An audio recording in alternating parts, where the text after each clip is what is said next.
a test a week from today, I'll probably have both processes flagged because they're so very important.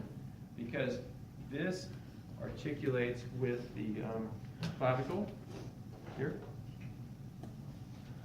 So a chromium coracoid, right? In the alphabet, A before C, a chromium coracoid.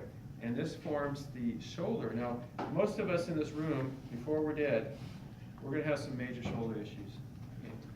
Because even though it's a marvelous joint, it's designed for a lot of mobility.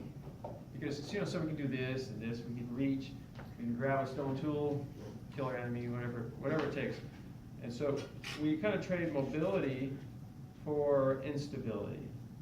So it's kind of unstable joint formed by the humerus, the scapula, and the clavicle. Those three come together, and there's a lot of ligaments tying in there. So the scapula, the spine of the scapula on the backside is going to be important too. We do muscles, because some muscles fit below it, some above it.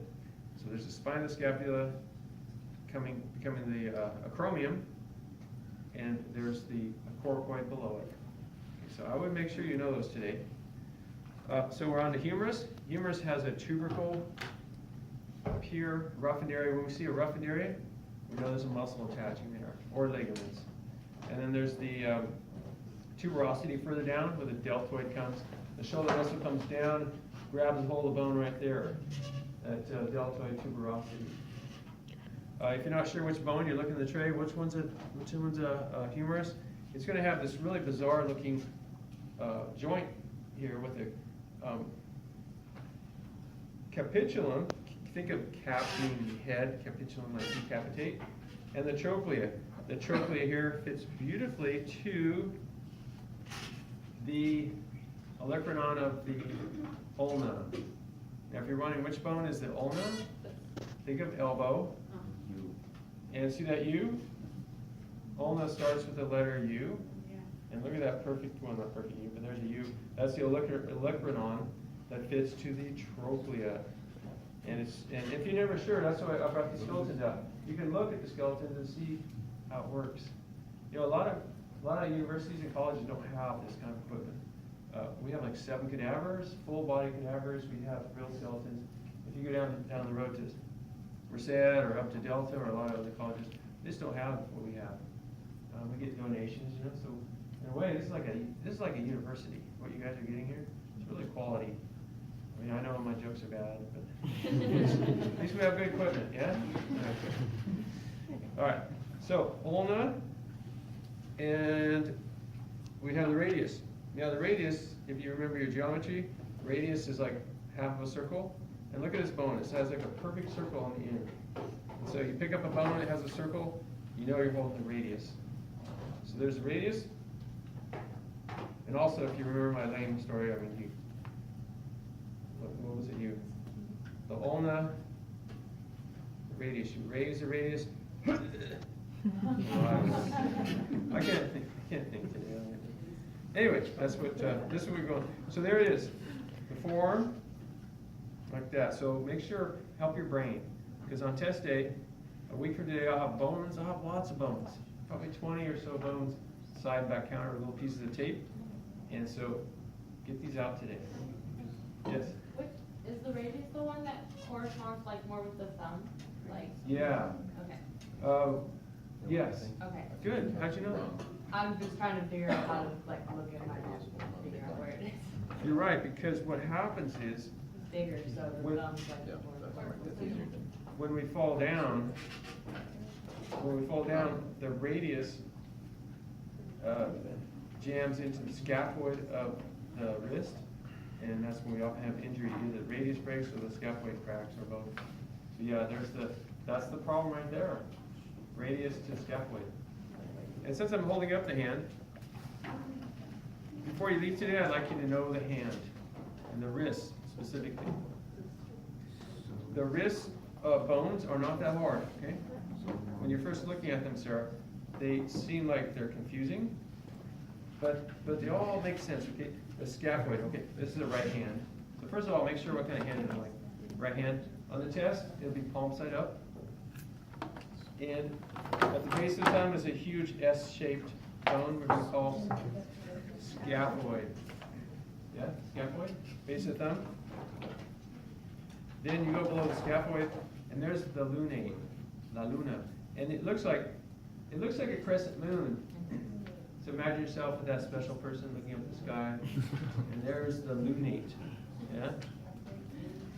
Looking at your hand. Next is a little pebble-like bone called the pisiform. Pisi means pea. All right, it moves around. You can feel the pisiform right here, little bone. Then the triquetrum underneath, kind of a hard word to say, triquetrum. Next is the hamate with a hook. The hook, you can hold the hand up on that hamate hook. Okay, so hamate, and you can feel it too, right there. Why do we have that hook there? Any ideas? Why do we have a hook? Why does a hamate have a hook? So you can do this. Yeah. Flexor carpi radialis attaches there. Okay. Dead center, capitate. Trapezoid, trapezium. So that is los huesos de la muñeca del esqueleto. Yeah. Oh, muñeca. Muñeca. Yeah, you got it. Mano, sí. Pero muñeca. Yeah. All right. We're not done though. We're not done. Because we have vertebra, the backbone. The upper part are the cervicals. And you're going to see these and you go, yeah, that looks like something that would hold my head up. I wouldn't want that in my backbone. Right? So they have a little bifid tip. So there's like 7 of these guys. Then thoracic, these have the big spine. So sometimes you have patients coming in, they're like 90 pounds and they're really underweight, and you can see the spinous process of the thoracic vertebra with bumps along the back. You'll see that because they'll have a gown on, and you can see their booty and their back, and it's kind of hard, like in our everyday lives we don't see people like that. A lot of times we kind of live in a protected environment, and you start working in a hospital and you realize, wow, to be human means to suffer.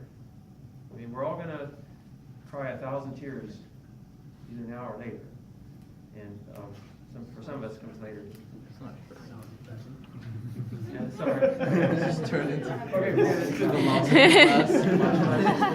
All right. Moving on to the lumbar, lower back. So really thick, big, large body, hatchet-shaped spinous processes. So there's 7. What do we think? Breakfast at 7 cervicals.